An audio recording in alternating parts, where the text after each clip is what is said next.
You're listening to The Metro on 101.9 WDET. I'm Kerry Jr. II. It's no secret voter turnout in Detroit is low. Only a fraction of registered voters here actually cast a ballot when the election day comes. Those that do have a major say in how local governments will work for everyone else. But there are people and organizations out here that want more people to be heard. Al Williams is a business owner and is active in local politics here. He also coordinates a ground effort for the nonprofit Lift Every Voice and Vote, which aims to educate citizens about the election process. And the organization is partnering with the Black religious community here to help mobilize more folks to get out and vote. So Al joins me now in studio to discuss their efforts. Al, welcome back. Thank you so much. Absolutely. Love being here. Awesome. So let's start with those efforts here with Lift Every Voice and Vote. What's the goal? Our goal is to partner is to get churches to 100% voting record with their membership and to lift overall turnout within the city, the county, and the state of Michigan. We partnered with a number of different churches in phase 1. Now we have about 24 churches in phase, 25 churches in phase 2, and looking to get about 50 churches around the state throughout next year. Okay.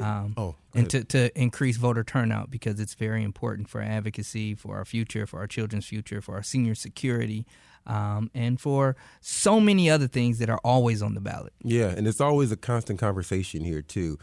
This is Lift Every Voice and Vote's first effort in the city of Detroit. Is that right, this year? So this year it's our first effort in the city of Detroit. This is actually phase 2 of that effort. Right. We did a pilot program in the primary, and of course phase 2 is the general election. And you said you started partnering with local churches. Why churches? Well, churches embody the Black empowerment. It embodies advocacy. As you know, for decades, the churches in this community in the city of Detroit have been very, very, very political and very involved in social justice movements. And so right now, because the turnout is 13% in the city of Detroit, and Wayne County ain't that much better, 86 out of 86 of all counties, or 83 out of 83 out of all counties in the state of Michigan. Wayne County is the worst. We thought it was important to get back to what we used to be by using relational organizing tools. So the tools that we have are easy for churches to use because they have always lived off of relational organizing. And is that, given the efforts you all are making, I guess the answer to this is yes, but a question that we've had, and we've had this conversation on the show before about the Black church and its importance in politics throughout history, we were always asking the question of if that influence is still the same. Is that power still the same in 2025? I do believe it is. The power is still the same in 2025. It's just been less about voting and more about taking care of others. As I do, being a man for others is very important. And I think pastors in the city have done that. I mean, you can see that by the food kitchens, the free food, the long lines outside. You can see by all of the resources from computers to young kids to DTE credits to people in need. The Black church is still very, very powerful in this city. It's just become less about democracy and more about social justice and taking care of others. And so I think we need to get back to where we used to be in the 60s, 70s, and 80s in this city, where churches really had a lot of power politically and can mobilize a lot of voters. And I think we'll do that by providing the tools that we provide now. So take me into that experience. You're going to these churches, you're talking to their members, and you're saying, hey, folks, there aren't enough people in the city who are voting, and we're now calling on you all to step up and do it. What are you saying to them? What are they saying to you? And I'm guessing, what is the kind of the turnout or the results of the efforts back in the primary?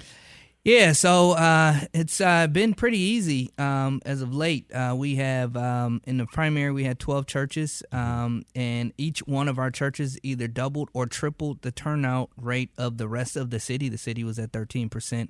I think our lowest turnout rate was at 26 or 27%. The highest turnout rate for one of our churches was at 47%. That's Hartford Memorial Baptist Church, of course. And so the program is working. What I generally talk about now is the fact that we are still at 13%. We were at 16% at one point, 19% at one point. These are the past few elections in the city of Detroit. That means it's a lot of people going to church that's not voting. That means it's a lot of people in senior homes that aren't voting. The traditional voters who we think are actually showing up are not showing up. And part of the reason is because there's not enough advocacy in their face and with their family members and church members or people that they know really advocating for them to get out and go vote. And so we have embarked on this phenomenal program. We provide tools to each church. Each pastor gets involved. There's a coordinator from each church that's working with members on a weekly and monthly basis. We provide them a voter file where they can see their members, who's actually voting within the church, who's not voting, who's registered, who's voting absentee, who's on the permanent absentee list. And so they can literally count their votes now. It didn't used to be this way before last year. So each church that we partner with can count their votes and go to any elected official or anybody or any media outlet and tell exactly how many people voted within their church. And I think that's a powerful tool. Yeah, it's almost like activating these churches on their own level as, hey, we're a block of voters that you all need to figure out how to appeal to so that you can get our voices heard in the city. That's interesting. I also find it interesting that it's transparent, it sounds like, too. Yeah. I could be a member of this church, and I can know who did or did not vote within my church. Exactly. And you can see that right from your phone with our tools. And so we've upgraded, advocacy within the church. We've given them the power. We're empowering pastors, their members, and these coordinators to really turn the tables and turn the tide of voter turnout in the city of Detroit by starting with themselves. Yeah. That's all they have to focus on is their members. And if they do that, we'll continue to grow in voter turnout. And I truly believe that part of the reason why a lot of people said it was going to be 12%, 13%, I think that uptick in percentage from what was projected was because of the activity within the churches this year in the primary. I also wonder, too, and I know you're not there in the day-to-day operations of the church, but is there some also directive to pastors or other members who do vote to say, hey, here are the folks who don't. Maybe you sit down with them and talk to them about the issues that they care about. Is that a part of the program? Absolutely. Okay. I mean, you can literally see what members aren't voting. And so that's the goal. That's the goal, to talk to them about what's important to them and get them active. And help them understand that politics and government is involved in your life from the birth certificate to the death certificate, whether you like it or not. It's going to have a partake, or the politics and government is going to partake in what's important to your life, what you prioritize, and how much money you make, and what your family's future is going to be like, what your children's future is going to be like. Those conversations are happening on a regular basis. And not only that, but it's important to note that a lot of pastors and coordinators are really talking about the importance of faith and how churches and how important it is to have faith not only in God, but then get up and go work. I mean, prayer without works is dead, and that's what they say in the Bible. And that's a recurring term that I see and hear in these churches. And so part of that work and part of taking care of your community starts with advocacy, and advocacy starts with voting. This conversation really sits within a lot of the conversation we've had on the show about what it takes to get folks to vote, or why it is that people aren't voting. And what I think is interesting here about the program you all are doing is, after you've ironed it all out, that interpersonal connection. It's not some random person knocking on your door telling you, hey, this is who to vote for, or a candidate saying, hey, because the interest is for me to get a job, essentially. Right. I want you to vote for me. It's someone who you've already known for years, who may have sat next to you in the pews saying, hey, I voted, this is why I think you should, tell me why you don't want to, et cetera. Yeah, in the primary, we mobilized roughly about 13,000 voters. And a lot of that was relational organizing. And when you say mobilize, you mean someone who didn't vote before who then voted? Well, what I'm saying is, out of the churches that we partnered with, there were about 10,000 of those members within those churches who actually voted, and about 13,000 or 3,000 of members or non-members who are not related to the church, who are also in our program, who then voted as well. And so what I'm trying to explain to you is, yes, it's about relational organizing and talking to members, but grandma also gets that app on her phone, gets a voter file, and also sees anybody in her phone or anybody in her household that didn't vote in the last election or isn't registered to vote. She can see that on her phone. So her hairdresser might have got mobilized too. She might have got her hairdresser involved in this program just by talking to her, looking at her name and saying, hey, I know that you're not registered to vote in the city of Detroit. You still live here, right? Yeah, I still live here. Okay, well, why don't you get registered? You can register at any time. Michigan is now a state where it's easy to get to the ballot. And so those are some of the conversations that we're asking members to have with not only their church members, people who they know, but also their family and the closest people to them, like hairdressers and barbers and their sons and grandsons. There's nothing more important and more, I think, there's no better organizer than a grandmother who believes in faith and her community. And that's basically who we're mobilizing out of the churches. Now, you've worked in Michigan politics for a while. I know you've worked in different capacities with Lieutenant Governor Garland Gilchrist and Fred Durhal on campaigns some years back. And you recently ran for the Michigan Democratic Party, to be president of the Michigan Democratic Party. Chairman, yeah. The chairman of the Michigan Democratic Party. My question to you is, this is an effort, but is this where it starts necessarily, or is this just kind of one of the efforts that we know in Detroit is necessary? How do we get, I guess, on a broader scale, people to come turn out and vote? And is this the beginning? No, this is definitely not the beginning. It's not at the end. It's one of many efforts that should be going on throughout the city. We have more votes here, more people here, but we turn out the less, and I think, or the least. And I think that it's important that people understand that their democracy is at stake every time, every election. It's more fragile now than it's ever been. Their voice is it could be silenced at any given moment. The resources that are given to the city are important, and you get those resources by advocating and voting. And then, of course, last but not least, this effort is very important to me because I truly believe in democracy.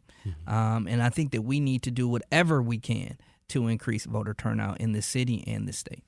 You're listening to The Metro on 101.9 WDET. I'm Kerry Jr. II. My guest is Al Williams, who leads the efforts in Detroit for the nonprofit Lift Every Voice and Vote. They're aiming to educate citizens about the democratic process and hopes to get more people involved. Okay, so Al, to the constituents themselves, have they said or raised any particular issues about why it is that they don't vote in the city of Detroit? What are you hearing? Apathy. It doesn't matter. I voted in the presidential election only. Some people give excuses. I couldn't. I had to work. I couldn't make it in the last election. But mostly, a lot more people are saying that government doesn't work for me. Right. A lot more people are saying that I don't trust the system. What's the point? After this past election, you're hearing that a lot more. There's more and more apathy out there in your face more than anything. And so, I think it's important that we explain to people that your pocketbook is still affected by government. The budget that was just passed, the state budget that was just passed, is going to have a tremendous effect on many of you. The federal government shutdown is going to have a tremendous effect on everyone. And so, your vote is your way. Your voice is also your way of making sure that you're involved in taking a step to make sure that those resources are still provided for people like me and you. Does that work? I think it does. The conversations, we're increasing voter turnout per church. I think that we're increasing voter turnout in the city. If we keep having these conversations and making sure that we're using the tools within relational organizing like they used to be in the 60s and 70s when people were voting at higher numbers, then, I think it's absolutely going to continue to work. You, as I mentioned before, worked on Garland Gilchrist's campaign, Lieutenant Governor Garland Gilchrist's campaign. Actually, he ran his campaign when he ran for city clerk. Yes, when he ran for city clerk in 2017. In that election, he was up against Janice Whitfrey, who at the time had held that seat for a decade. And now he didn't win that race. He went on to be lieutenant governor. He lost by less than 1%. Oh, wow. Well, that's close. Yeah, he was up against an incumbent and lost by less than 1% of the vote. Well, then that's kind of the question I had. Is there like an overlap in getting people who are hesitant to vote, and building a new coalition around a relatively unknown candidate against someone who has the name recognition and the longevity? Is there an overlap there? I don't think that there is. For me, it's really about making sure that people's voices are heard. I think it's embarrassing that we have a 13, a 16, a 19% turnout. We're the largest city in this state. That's what I'm focused on first and foremost. It's not about any candidate. It's not about any party. It's about people's voices being heard. And I don't think we have the luxury anymore of turning out at those low turnout numbers. As you can see, the governor makes decisions without Detroit when we turn out at a lower rate. The president won't come to Detroit. The presidential candidates won't come here if they don't think that we're having a large enough voter turnout. They're going to think that we're not important. And so there are a lot of reasons why we need to express our voices. Our voices need to be heard, and why we need to be voting. And so, no, I don't think it's about any candidate. I'm not doing this to get Garland elected or any other candidate elected. I'm doing this to make sure Detroit's voices are heard. We also spoke with Nancy Caffer from the Detroit Free Press. He's the editorial page editor there. And their team spoke with residents about turnout in the city. She described an interesting dynamic between between potential voters and how campaigns and campaign strategists see them. People in these low turnout precincts said, well, they don't come here because they know we don't vote, so they go over there where they know the votes are. Candidates and consultants told us, look, you've got limited resources. You've got to mount a campaign with the resources that you have, so you go to places where you know people will turn out, which is, we know voting tracts with income and education. High turnout areas are, Palmer Woods, Sherwood Forest, Green Acres, University District, Grand Mount Rosedale, Indian Village. These are the high turnout areas. That's where people know people are voting. Residents in low turnout areas know this, and they said they don't come here. Yeah, they don't come here. They said we don't feel like we see them. You say you're shaking your head here. You're nodding. Is what she's saying rings true? It's absolutely correct. Okay, so when people strategize for candidates, we're going to places we know we're going to get votes for. That's right. And so it kind of disincentivizes folks who already don't vote to step up and do it. Yeah, I mean, you're absolutely right, and that's why Detroit's voter turnout needs to be a lot better. Yeah. Because in statewide elections, if we're only turning out at 16%, why would they come here? Yeah. Why wouldn't they go to Grand Rapids, who's voting at well over 50%, and spend more time talking to those residents? Well, guess what? When that happens, the people who they talk to the most are probably going to get the biggest share of the resources once they get elected. And so your vote and your voice is so important. It's so intertwined to how we live. What we're able to get. I mean, and so I agree with Nancy on that. And that's one of the reasons why we're doing this throughout churches. It doesn't matter what zip code you live in. I mean, she listed about 5 neighborhoods, all in 48221. And that's the neighborhood I live in, unfortunately. And so we got to do a better job making sure that we are encouraging and dragging people to the polls. And that's what Lift Every Voice and Vote is about. We're giving and empowering churches with the tools that they need, training coordinators and teaching them about the importance of relational organizing through relationships, because you're more likely to go to the polls if you hear your friend, your grandma, your pastor, and or your hairstylist tell you why it's so important for you to go vote. That's kind of an interesting catch-22 there, because the folks are already feeling like they're not being seen, as you already outlined. But then that when it comes to strategy, that also is true, because they're saying, well, they don't vote, we're not going to go there. So you've got to find that additional motivation. And it sounds like what you're saying before, telling people about how it affects their actual pocketbooks. Yes. Going to places where they're going to have interpersonal relationship with people who will hold them accountable is a step in the right direction. Yeah, if my grandmother was alive today, I remember when I was 18, 19 years old, she used to use voting against me. Like I couldn't get what I was asking for. Until you went and voted. Until I went and voted sometimes. And so, and I think that was a motivational for me through a relationship that I really, really cared about. And that's sort of what we're using in churches today. All right. So we've got an election coming up in November. We're about to elect a new mayor. One is a current pastor in Solomon Kinlock, and Mary Sheffield, who's the daughter of a pastor. I'm wondering, because we're talking about the initial steps you all took engaging with the Black church to reach out to folks. How beneficial is having that background? If they had no direct religious affiliation except they were like a member of a church, do you think that would weigh into how people perceive these candidates? Yeah, I mean, I think it always has. I know that candidates go around, and one of the first questions that they get from a lot of older generational folk or wiser people are, do you believe in God, or do you have any faith, or are you married, or what church do you go to? And so I think that having that affiliation is important, as you can see, to not only Kinlock but also Mary Sheffield. They're both leaning on their faith a lot in this race. And I think people look at that, and especially people who pay taxes and are grown-ups and have gone to church before and have a little faith. They believe in that as well, and it has an effect on them. Do I think that will have an effect on who the winner is? Not necessarily. Overall, I think that voter turnout is going to have an effect on who the winner is. The higher the voter turnout is, the better the chances are for the people who turn out and mobilize the most. That's what I think Detroit is going to be about in this election. All right, Al Williams is leading the ground effort for Lift Every Voice and Vote, which is a nonprofit educating citizens about the voting process. Al, thank you very much for this informed conversation and for joining me on the Metro. Absolutely. Love public radio.